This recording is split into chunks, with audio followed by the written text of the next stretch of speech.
This is Colin O'Keefe for LXBN TV as we continue our ongoing coverage of LegalTech New York 2012. I am here with Larry Bodine. He is the author of the Law Marketing blog, which is also on the Lex Blog Network, and he is also editor on Lawyer.com.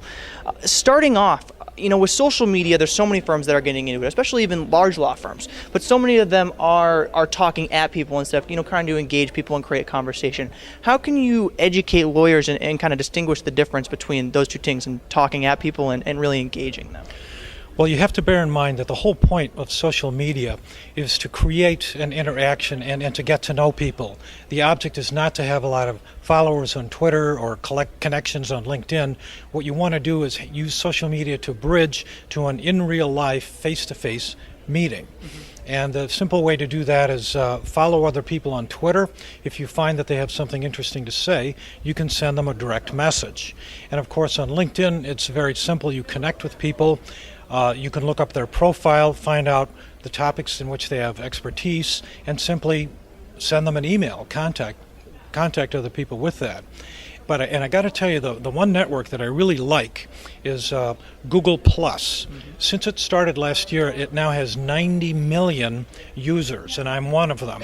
And I use it as a spot where I can take a blog post or something I put on a website and create an update about it, and it'll appear in other people's circles. And I've had actually more interaction on Google Plus than I have on any of the other networks combined.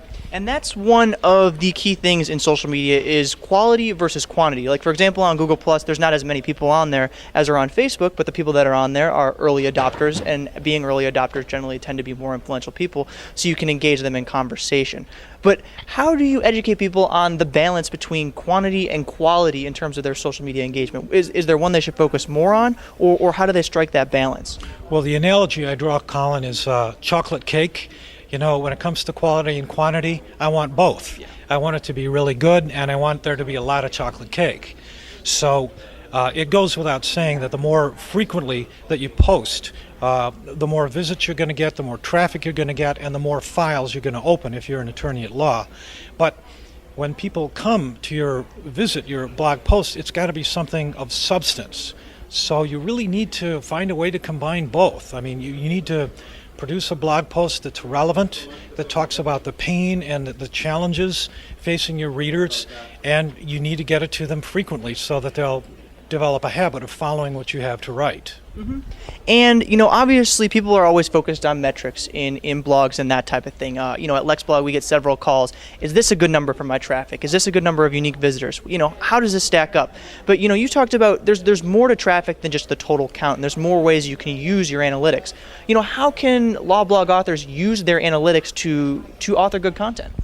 Well, I would adopt the approach of Google, which is, Google doesn't really sweat a lot when they're making a decision, because what they do is they let their data make the decisions. So it's really important, Colin, that for lawyers to actually check the analytics and check the traffic on their blogs, something that LexBlog makes very easy.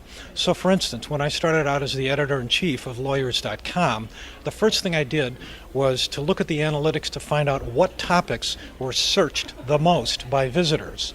And I segregated out like the top 10 areas of law, and they had to do with things like divorce, bankruptcy, real estate, immigration, and criminal law, and those are the topics that I write about. So again, what I'm doing is just letting the data make the decision. If this is what people are already looking for, that's what I'm going to deliver to them. It's just don't overthink it. If people are looking for it, provide them with it. That's right. Once again, Larry Bodine coming out of an excellent session at LegalTech New York 2012 on social media. Larry Bodine is the editor-in-chief of Lawyers.com and also author of the Law Marketing blog, which is on the Lex Blog Network.